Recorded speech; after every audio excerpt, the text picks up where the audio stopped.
விருதுநகர் அருகே கெட்டனார்பட்டியில் பட்டாசு ஆலையில் ஏற்பட்ட வெடி விபத்தின் காரணமாக 25 பேர் உயிரிழந்த நிலையில் 6 பேருக்கு தீவிர சிகிச்சை அளிக்கப்பட்டு வருகிறது. விருதுநகர் மாவட்டம் கெட்டனார்பட்டி பகுதியில் செயல்பட்டு வந்த தனியார் பட்டாசு ஆலையில் உராய்வு காரணமாக திடீரென பட்டாசு வெடித்து விபத்து ஏற்பட்டது.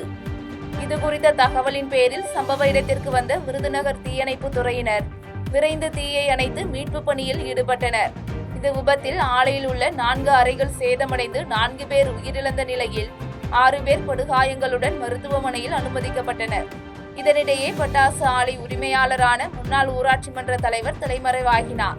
இந்நிலையில் படுகாயங்களுடன் மருத்துவமனையில் அனுமதிக்கப்பட்டவர்களில் சிலர் சிகிச்சை பலனின்றி உயிரிழந்ததன் மூலம் உயிரிழந்தோரின் எண்ணிக்கை 25ஆக உயர்ந்த நிலையில் 6 பேர் தீவிர சிகிச்சை பெற்று வருகின்றனர்.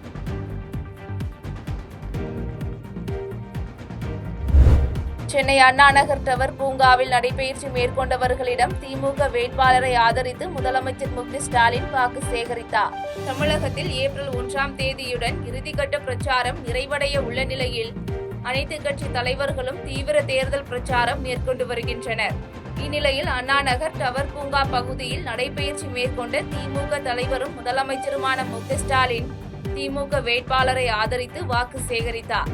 பூங்காவில் இருந்தவர்கள் முதலமைச்சர் ஸ்டாலினுடன் கைகுலுக்கி புகைப்படம் எடுத்துக் கொண்டனர்.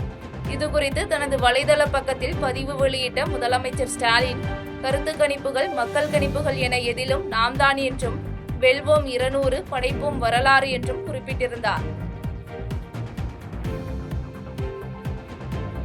செய்திகளை உடனுக்குடன் தெரிந்து கொள்ள கீழ்கண்ட கேபிள் மற்றும் டிடிஎச் நெட்வொர்க்குகளில் எம்நாடு செய்தி தொலைக்காட்சியை காணுங்கள்.